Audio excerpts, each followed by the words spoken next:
আসসালামু আলাইকুম everyone, welcome back to my channel. আর চলে এসেছি আরও একটি রেসিপি নিয়ে। আশা করছি আমার আজকের রেসিপিটা আপনাদের কাছে ভালো লাগবে।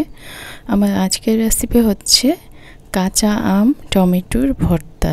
খুবই লোভনীয় একটি ভর্তা রেসিপি, ভাত খিচুড়ির সাথে খেতে অসাধারণ লাগে।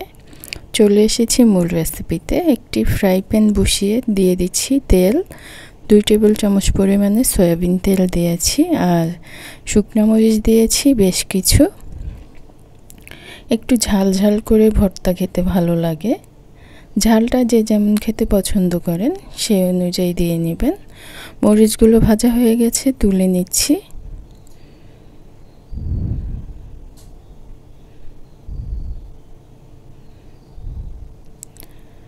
সবগুলো মরিচ আমি তুলে নিয়েছি। এখন দিয়ে দিচ্ছি এখানে টমেটো। ছোট সাইজের 4টা টমেটো নিয়েছি, আর মাঝখান থেকে ফালি করে নিয়েছি, ধুয়ে নিয়েছি ভালোভাবে। দিয়ে দিচ্ছি আম। একটি আম নিয়েছি, আর মাঝখান থেকে আমি এভাবে কেটে নিয়েছি। 5টি দিয়েছি কাঁচামরিচ আর একটি রসুন।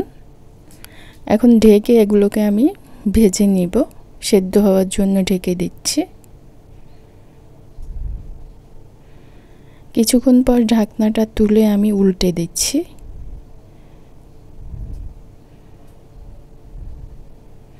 দোনো সাইড ভালোভাবে সেদ্ধ হবে, সেজন্য উল্টে দিতে হবে।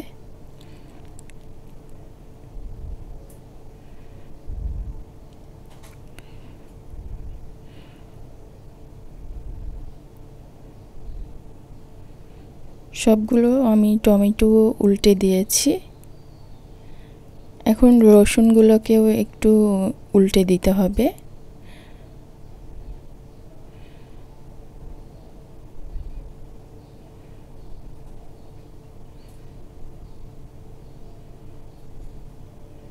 কাঁচামরিচগুলো উল্টে দিচ্ছি, আর কাঁচামরিচগুলো কিছুক্ষণ পর আমি তুলে নিব, তা না হলে পুড়ে যাবে।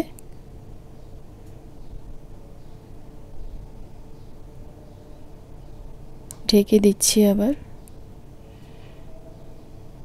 দেখে নিচ্ছি এখন আমি আমগুলো সেদ্ধ হয়েছে কিনা। রসুনগুলোও কিন্তু ভাজা হয়ে গেছে, তুলে ফেলবো।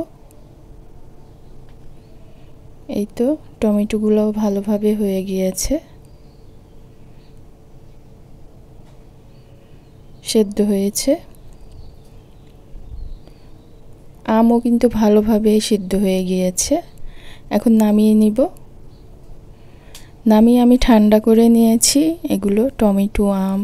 আর এই তো আমি টমেটোর উপরের খোসাগুলোকে ফেলে দিব।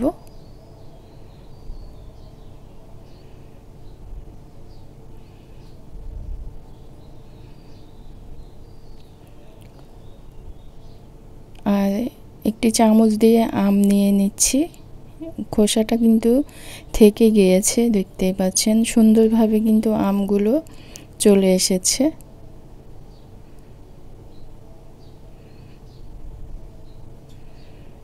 একইভাবে এই আমগুলোকেও আমি উঠিয়ে নিচ্ছি।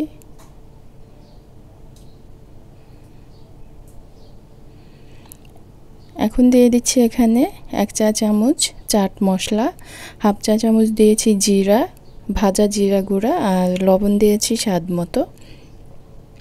এখন সব কিছু আমি মেখে নিব।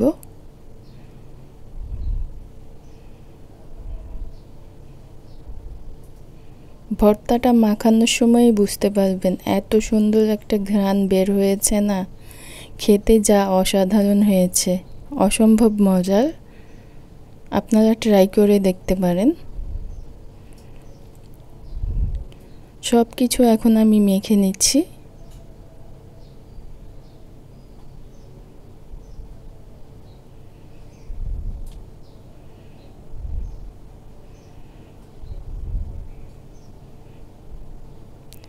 এই তো ভর্তাটা মাখানো হয়ে গিয়েছে। আশা করছি আমার আজকের এই রেসিপিটা আপনাদের কাছে ভালো লেগেছে। ভালো লেগে থাকলে প্লিজ একটি লাইক দিয়ে দিবেন। যারা এখনও আমার চ্যানেলটাকে সাবস্ক্রাইব করেননি প্লিজ সাবস্ক্রাইব করে দিবেন। আজকের মতো এখানেই বিদায় নিচ্ছি, আবার ফিরে আসব নতুন কোনো রেসিপি নিয়ে। সে পর্যন্ত সবাই ভালো থাকবেন, সুস্থ থাকবেন। আল্লাহ হাফেজ।